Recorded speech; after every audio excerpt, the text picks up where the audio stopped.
بسم اللہ الرحمن الرحیم۔ ہیکل سلیمانی، مصنف مظہر کلیم M.A، عمران سیریز۔ سیاہ رنگ کی کار انتہائی تیز رفتاری سے دوڑتی ہوئی شہر سے باہر کی جانب جانے والی سڑک پر بڑھی جا رہی تھی۔ کار کے آگے دو موٹر سائیکل سوار پائلٹ سائرن بجاتے ہوئے جا رہے تھے، اور کار کے پیچھے وہ دو پولیس جیپیں دوڑی چلی جا رہی تھیں، جن میں مسلح سپاہی بڑے چوکنے انداز میں بیٹھے ارد گرد کا جائزہ لے رہے تھے، جبکہ ایک سپاہی مشین گن اٹھائے کھلی جیپ میں کھڑا عقابی نظروں سے چاروں طرف دیکھ رہا تھا۔ کار کے آگے اسرائیلی قومی پرچم تیز ہوا کی وجہ سے پھڑ پھڑا رہا تھا۔ کار کی ڈرائیونگ سیٹ پر باوردی ڈرائیور بیٹھا ہوا تھا، جبکہ پچھلی نشست پر اسرائیل کا وزیر اعظم ہلکے نیلے رنگ کا سوٹ پہنے ایک فائل کے مطالعے میں مصروف نظر آ رہا تھا۔ کار کے شیشے بند تھے، اس لیے اندر باہر سے کوئی آواز نہ آ رہی تھی۔ ویسے بھی کار بلٹ پروف تھی، اور نہ صرف بلٹ پروف بلکہ اگر اسے بم پروف بھی کہا جائے تو زیادہ صحیح ہوگا۔ اسے خاص طور پر تیار کیا گیا تھا۔ یہی وجہ تھی کہ وزیر اعظم ہر قسم کے خطرے سے بے نیاز بڑے اطمینان سے فائل کے مطالعے میں مصروف تھا۔ وزیر اعظم آسکر نے بھی چند ماہ ہوئے اسرائیلی پارلیمنٹ کی طرف سے منتخب کیے جانے پر وزیر اعظم کا حلف اٹھایا تھا۔ وہ نوجوان اور انتہائی پرجوش طبیعت کا مالک تھا۔ اس کا نعرہ تھا کہ یہودی پوری دنیا کے مالک ہیں۔ وہ انتہائی متعصب یہودی ہونے کی وجہ سے خاص طور پر مسلمانوں کا سخت ترین دشمن تھا، اور اس کا قول تھا کہ دنیا میں جہاں بھی کوئی مسلمان نظر آئے اسے دنیا سے مٹا دو۔ یہی وجہ تھی کہ اس کے وزیر اعظم منتخب ہوتے ہی اسرائیل میں رہنے والے عرب مسلمان باشندوں پر ظلم و تشدد اپنی انتہا پر پہنچ گیا تھا۔ اس کے ساتھ ساتھ وہ اسرائیل کے گرد موجود مسلمانوں کی ریاستوں کے خاتمے اور اسرائیلی سلطنت کی حدود کو لامحدود حد تک بڑھانے کے لیے ہر وقت کوشاں رہتا تھا۔ ابھی سورج پوری طرح سے طلوع نہ ہوا تھا، اس لیے ہر طرف دھند اور اندھیرا پھیلا ہوا تھا۔ اس وقت وزیر اعظم ایک اہم ترین منصوبے پر بات چیت کرنے کے لیے ملٹری ہیڈ کوارٹر میں ایک خصوصی میٹنگ میں شرکت کرنے کے لیے جا رہا تھا۔ یہ منصوبہ گو اس کے اپنے ذہن کی اختراع تو نہ تھی، کیونکہ پہلے بھی اس سلسلے میں اکثر کام ہوتا رہا تھا، اور ایک بار اس منصوبے پر عمل درآمد کا فیصلہ بھی کیا گیا تھا۔ لیکن اس منصوبے کے سامنے آتے ہی نہ صرف اسرائیل بلکہ پوری دنیا کے مسلمانوں نے احتجاج کا ایسا طوفان برپا کر دیا تھا کہ اسرائیلی حکومت کو مجبوراً یہ منصوبہ ترک کرنا پڑا۔ لیکن آسکر ایسا آدمی تھا جو ایک بار قدم اٹھا کر واپس پلٹنا جانتا ہی نہ تھا، اس لیے برسر اقتدار آتے ہی اس نے نہ صرف اس منصوبے پر کام کرنا شروع کر دیا بلکہ اس نے یہ فیصلہ کر لیا تھا کہ اسے ہر قیمت پر پورا کیا جائے گا۔ چنانچہ وہی ہوا۔ اس فیصلے کے منظر عام پر آتے ہی ایک بار پھر پوری دنیا کے مسلمانوں نے زبردست احتجاج کرنا شروع کر دیا، حتیٰ کہ اقوام متحدہ میں بھی اس پر زور و شور سے قراردادیں منظور کی گئیں۔ اسرائیل میں رہنے والے عربوں نے بھی شدید رد عمل کا مظاہرہ کیا، لیکن آسکر اپنی بات پر اڑا رہا۔ اسرائیل کی سرپرست حکومت ایکریمیا نے بھی اسے اس منصوبے کو ترک کرنے کے لیے کہا، لیکن اس نے ایکریمیا میں موجود انتہائی طاقتور یہودی لابی کو استعمال کر کے حکومت ایکریمیا کو یہ دھمکی دی کہ اگر اس نے اس منصوبے کو ترک کرنے کے لیے اسرائیل پر دباؤ ڈالا تو یہودی ایکریمیا کے بینکوں اور تمام مالیاتی اداروں سے اپنی رقومات نکال کر ایکریمیا کو معاشی طور پر بالکل مفلوج کر دیں گے۔ یہ دھمکی کارگر رہی، اور حکومت ایکریمیا نے نہ صرف دباؤ ختم کر دیا بلکہ اس نے اقوام متحدہ میں بھی اسرائیل کی کھل کر حمایت کی اور اس کے خلاف پاس ہونے والی قراردادوں کو ویٹو کر دیا۔ اس پر پوری دنیا میں موجود یہودیوں نے بڑے جشن منائے، اور آسکر کو اپنا یہ خواب اب بالکل حقیقت کے قریب معلوم ہو رہا تھا۔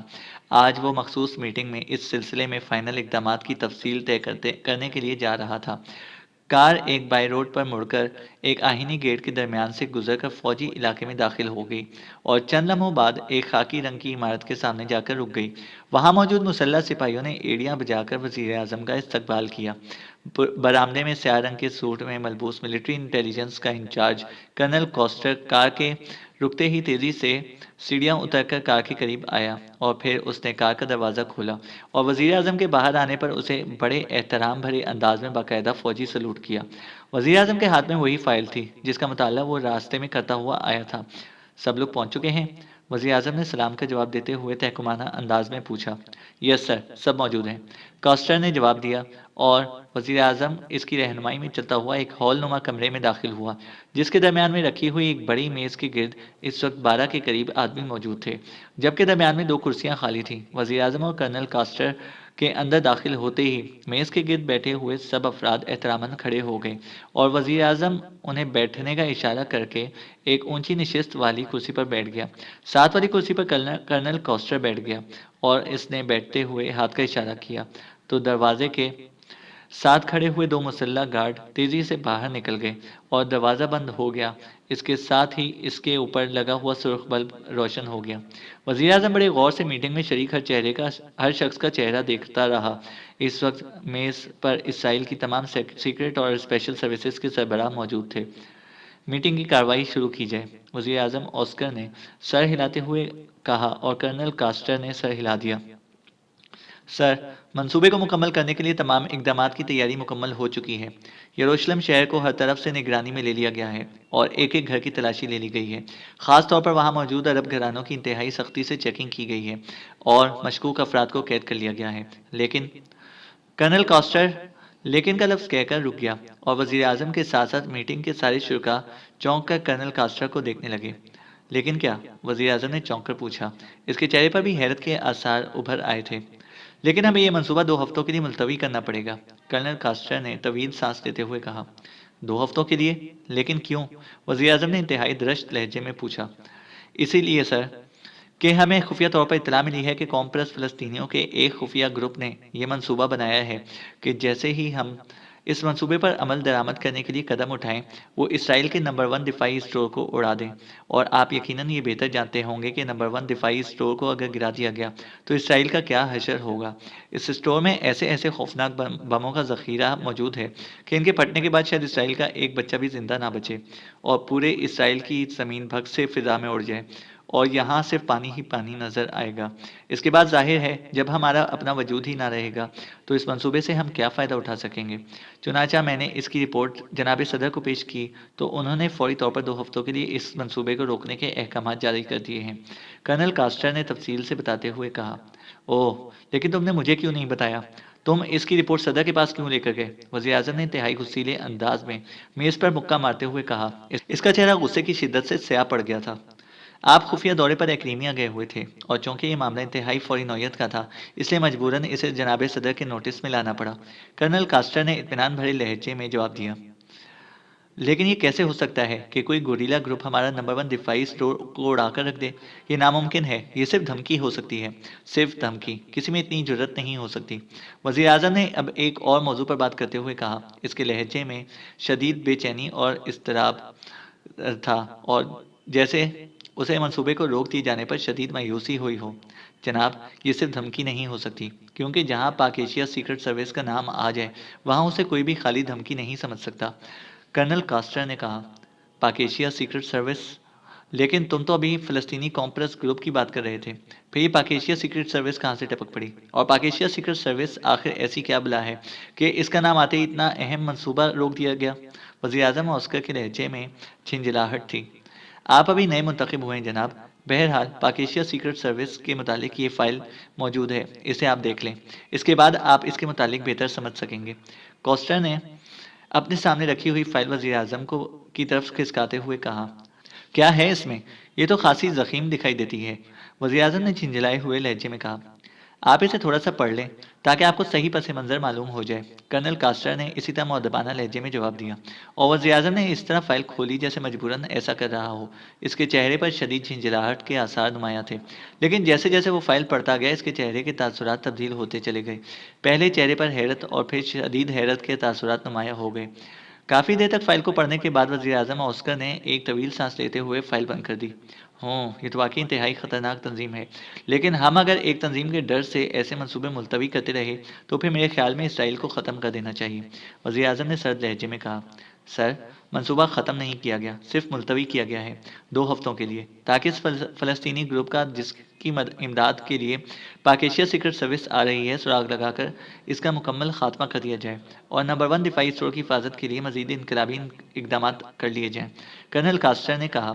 لیکن یہ گروپ کون ہے اور تمہیں یہ ساری اطلاعات کیسے ملی اور ابھی تک تم نے اس گروپ کے خلاف کیا تحقیقات کی ہیں؟ وزیر اعظم نے ایک بار پھر جھنجھلائے ہوئے انداز میں کہا۔